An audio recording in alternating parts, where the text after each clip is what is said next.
Gurizada, o negócio é o seguinte, Edenilson pediu para conversar com os jornalistas no começo da tarde desta segunda-feira, tentando fazer um reparo. Um conserto na sua manifestação logo após a partida, quando ele fez críticas ao esquema tático do técnico Miguel Ángel Ramírez. Eu quero conversar com você sobre isso nesse vídeo. O tema é importante porque evidencia como está a relação do técnico com o grupo de jogadores. Eu rodo a vinheta e na volta a gente vem com as repercussões da derrota do Inter, da vitória do Grêmio no primeiro Grenal decisivo do Campeonato Gaúcho.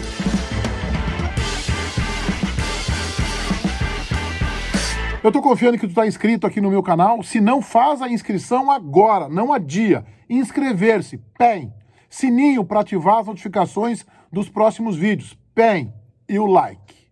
Vai no joinha, vai no like, que isso empurra o canal do Menegas, chama a atenção do meu vídeo. O meu vídeo pós-Grenal, por exemplo, ele ficou lá em cima. Já passei de 75 mil visualizações no vídeo que eu fiz a análise da vitória do Grêmio. Ficou entre os 15 mais altos lá no ranking do Google, do YouTube. Então, tô te provocando. Te inscreve no meu canal. Não concorda com as minhas teses? Ok. Eu não estou aqui falando para concordâncias, e sim para reflexões. Esta é a ideia do meu canal, com foco na dupla. Estou confiando na tua inscrição. Edenilson, logo depois de encerrado o jogo, concedeu uma entrevista para a emissora de televisão que detém os direitos do Campeonato Gaúcho e fez a seguinte frase: tem horas que tem que reconhecer que o adversário está melhor na partida e baixar um pouco as linhas. Acho que faltou isso, um pouco de inteligência. Fecha aspas. Baixar um pouco as linhas significa pegar os homens do meio campo e recuar um pouco, fazer o time se fechar, ficar um pouco mais compactado, diminuir a distância, por exemplo, entre os homens de marcação e os 4 homens do sistema defensivo. É isso que quis dizer. Mas tem uma manifestação do Edenilson nessa frase, acho que faltou isso, um pouco de inteligência, que na minha compreensão, na minha interpretação, ela acaba atacando o técnico. Porque esta decisão de baixar as linhas não cabe aos jogadores, ainda que eles possam sugerir ao treinador, e isso muitas vezes acontece no futebol. Mas essa normalmente é uma decisão que vem de fora para dentro, de quem está observando o jogo, de quem está lendo com o seu auxiliar técnico a partida e acha que tem que recuar as linhas, tem que aproximar os dois sistemas de jogo, lá o meio-campo, os dois setores, o meio-campo e o sistema defensivo. Quem é que tem que ter inteligência para isso? O comandante, o técnico. Isso foi realmente, teve uma repercussão muito forte. Isso bateu forte na direção do clube.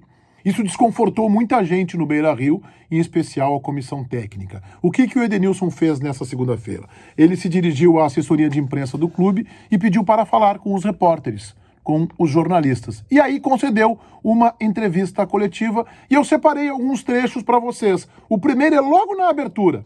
Logo na abertura o Edenilson já começa a se justificar. Foi uma iniciativa minha, né? Vir aqui conversar com vocês justamente para esclarecer a declaração pós-jogo. Acredito que no calor ali e indignado com a derrota, acabei tentando fazer uma avaliação né, da partida, do momento da partida que a gente sofreu a virada, mas longe de falar do esquema do treinador ou da forma de jogar. Eu quis dizer que naquele momento do jogo a nossa equipe não estava conseguindo jogar e acabou ficando exposta e oferecendo contra-ataques para o rival dentro da nossa casa, que é uma coisa que a gente não quer. Vocês repararam que o Edenilson não conseguiu consertar? Ele não conseguiu consertar, porque esta frase é uma frase de lucidez que ele fez após a partida. Tem horas que tem que reconhecer que o adversário está melhor na partida e baixar um pouco as linhas. Acho que faltou isso, um pouco de inteligência. É uma frase de lucidez, não é uma frase de arroubo, epidérmica, intensa, de palavrão, como é comum, é normal também do futebol, o jogador sair de cabeça quente. Lembra o Seiras, um jogo contra o Santos, dizendo que estava tudo na merda? Então faz parte, o jogador às vezes se passa, isso é comum, na nossa vida a gente se passa. A do Edenilson não. Foi com lucidez. Tem horas que tem que olhar e ver que o adversário está melhor, baixa as tuas linhas, tem a inteligência para administrar um resultado positivo. Foi isso que ele quis dizer. E quando ele tenta consertar, ele não consegue. Ele acaba, inclusive, reproduzindo novamente. E aí, lá pelas tantas da coletiva, o Edenilson, na minha compreensão, foi infeliz. Observem o que ele disse. Eu só acho que não tem o porquê fazer esse burburinho de conspiração que não existe, até porque a gente está todo mundo no mesmo barco.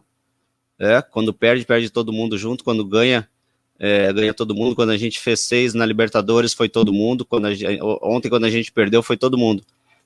O que me incomoda é que eu fui fazer uma avaliação para não dar uma resposta robótica ali e, pelo contrário, ao invés de ajudar, as pessoas acabam distorcendo o que se fala. Não tem mal entendido, Edenilson. Ele disse que ele viu, vocês repararam, né, que ele não quis fazer uma frase robótica. O que eu entendo com uma frase robótica? De quem tá saindo é sempre a mesma frase: perdemos o jogo, mas temos agora a segunda partida. Que ele tentou fazer uma análise mais profunda, o que é saudável, o que é muito bom, né? E que aí foi mal interpretado. Não tem interpretação equivocada, Edenilson. Você disse o que você pensa. Você e muitos jogadores do Internacional, que parece que estão tendo dificuldade para assimilar o esquema do técnico espanhol. O João Batista Filho, meu colega de Os Donos da Bola, que tem um canal bombástico aqui no YouTube, ele hoje deu uma informação que eu acho preciosa e importante. Ele disse que o Tyson entrou no vestiário colorado depois da derrota e estava realmente indignado, epidérmico, com o Inter perdendo de virada, e que o Tyson teria um pensamento semelhante, corrobora com o que pensa o Edenilson, ou seja, sobre a dificuldade que o grupo de jogadores tem para assimilar o trabalho do novo técnico. Ora, a direção do Internacional vai ter que fazer 2 diagnósticos, no meu entendimento. Primeiro, a questão do condicionamento físico. O Inter realmente está cansado, como tem dito o técnico. É o técnico do Inter que diz isso, não é o Meneghetti. Ele está dizendo que o Internacional não está suportando jogar a cada 3 dias. Portanto, o preparo físico do Internacional faliu. É isso que está dizendo o Ramires. Quando ele diz, é o segundo jogo que ele perde e que ele joga na conta do preparo físico. O calendário aqui, o calendário do futebol brasileiro é esse. Com campeonato regional, com Libertadores, daqui a pouco tem Copa do Brasil, Campeonato Brasileiro. Então, assim, ele está dizendo isso. Esse é um diagnóstico. E o outro, o grupo comprou, uma coisa é a imprensa não comprar. Esse é o problema da imprensa, o Inter não tem que se preocupar. Outra coisa são os torcedores, tá bem, tem que fazer uma leitura e ver, tem muito torcedor que tem comportamento hater, que critica tudo, tem jornalistas também que tem esse comportamento, não é o meu caso. Agora, o Inter tem que fazer um diagnóstico. Os jogadores do vestiário compraram, porque uma coisa é fundamental no futebol, pessoal, que é fechar. Que é fechar o vestiário, que é fechar o grupo. Quando fecha, quando lacra, o Abel fechou. O Abel fechou, lacrou, e por isso o Internacional, que estava já despencando na tabela, retomou a liderança e, por um detalhe, não ganhou o Campeonato Brasileiro. Você pode fechar e não ganhar, mas dificilmente você vai ganhar uma competição importante, pelo menos, a não ser um torneio, uma competição importante, se o vestiário não está fechado com a tua ideia. Este é o diagnóstico que a direção do Inter tem que fazer a partir de agora. Se inscrevam no meu canal. Agora, cara, inscrição. Tô chegando ali nos 100 mil, tô com 95, então tô contando com a tua inscrição para até a metade do ano, quem sabe no começo do segundo semestre, chegar nos 100 mil, tá? Então vai lá, te inscreve, like, joinha sempre, joga o canal para cima, sininho para ativar as notificações. Feitoria, gurizada. Vai, um abraço.